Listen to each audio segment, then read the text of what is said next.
it was a place not only as a sanctuary, but it was also a place to belong. You felt like maybe you weren't in heaven yet, but you're getting real close. Life in the 1930s during the Great Depression was difficult for nearly everyone in America, including the members of First Baptist Church of Prineville. The recently split congregation leaned heavily on the State Baptist Convention for regular financial assistance, amounting to about $500 a year in 1930, and the church made regular appeals to her members through letters and the printing and distribution of the financial statements of the church. In 1934 and 1935, the average Sunday attendance was reported as 50 1/2.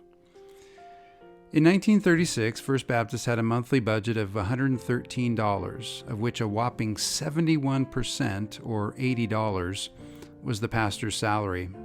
$10 a month went to missions, and the janitor received $5.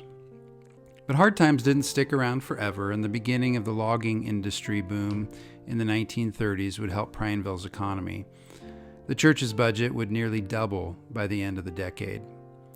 In the mid-20th century, First Baptist continued to have a heart for missions and new church works, such as those begun at Haystack, Post, Paulina, and Bend in the early years.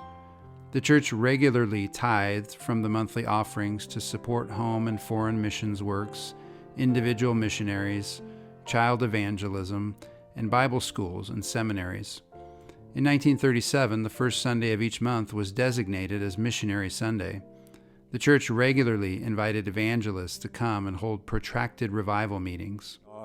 We had prayer meetings and we had rallies and we had revivals. I remember one revival particular in probably 1952 was a revivalist pastor. His name was Tom Fair, and Tom Fair was a fire brimstone type preacher.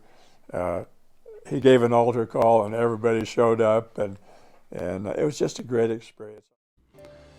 Local outreaches were also important, and perhaps the strongest ministry for many years was the Baptist Sunday School. In 1941, the church was completely remodeled to make room for a growing church and Sunday school, and a 7-passenger bus was being used for the transportation of Sunday school children from the adjoining mill settlements. The average Sunday school attendance at the time was 125. In 1947, when the new Sunday school annex was built, the average number would be 172, and in 1948, the Sunday school attendance had blossomed even more for an average of 230. The highest recorded was in 1949, with 334 attending Sunday school on Easter Sunday. The Baptist Sunday School program would go strong for many decades, employ many adult volunteers, and impact hundreds and even thousands of Prineville's children. Well, Gail Barrett, as an adult, because I helped her teach, she was a great Sunday school teacher, and she loved those little kids. Yeah. I loved it. They let me teach those 5-year-old boys. Love those boys. I like teaching boys. They're different than teaching girls. I said you have to go all the way around the barn to teach a girl, whereas boys, you just put it out there and it seems like they grab it if they're going to. So I enjoyed that. Another local outreach in the community was the daily radio program called The News of Prineville, which aired from 1940 to 1945 and featured Ted Goodwin, who served as pastor during the war years. The hour-long program was initially devoted to local news and a 5-minute spiritual message. But in 1943, the deacons recommended the full support of the church behind the radio program, with 1 day a week to include a 30-minute gospel message. Pastor Goodwin's salary was then increased from $110 to $150 per month to support the extra work, and the church gave another $50 a month toward the radio program. After Ted Goodwin moved on from Prineville in 1945, the church quickly elected James A. Howard, a member of the church and a deacon at the time, to be interim and then regular pastor for the next 2 years. After a brief time in McMinnville, Pastor Howard and his family returned to Prineville in 1949 and served First Baptist for the next 10 years.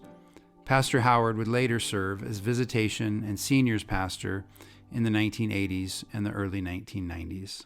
I left town when I graduated from high school in 1956, so that meant I was there from 45 to 56. And we had one pastor at that time, and that was Pastor Howard. And he married me. And he married you. He married me. And you. He married me too. And you. Of course. In our family, most of them either were married by Jim or by Penhollow. Those two, Jim Howard or Penhollow. Okay. Yeah.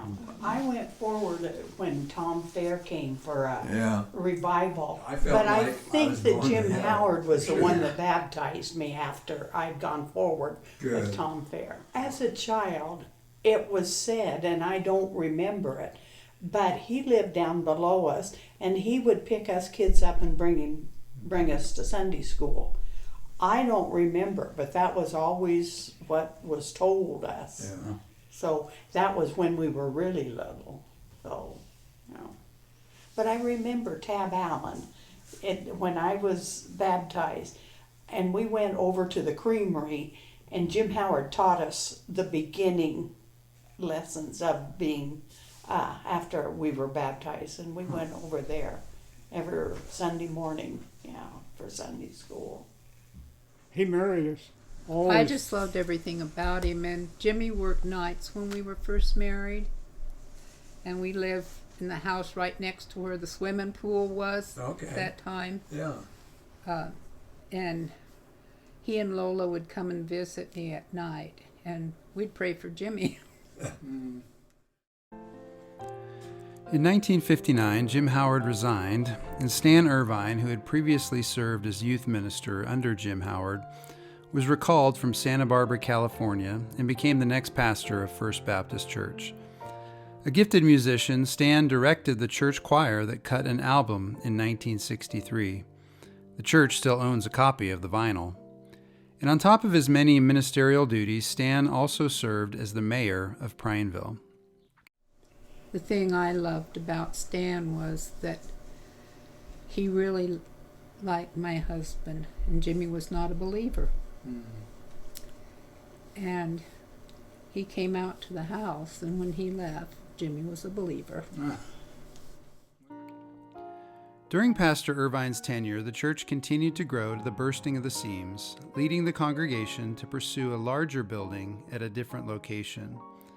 So in 1965, a swampy lot on Fairview Street at the edge of town was identified, purchased, and filled in with dirt and gravel. At the official groundbreaking in 1966, the oldest member of the congregation, Fay Bailey, whose father-in-law, C.P. Bailey, was an early pastor of First Baptist, was given the privilege of turning the first shovel of dirt. During construction, some of the old building was salvaged, including pieces of the metal ceiling, which can be seen hanging at the back of the present sanctuary, as well as the beautiful stained glass windows hanging in the side entrances to the sanctuary.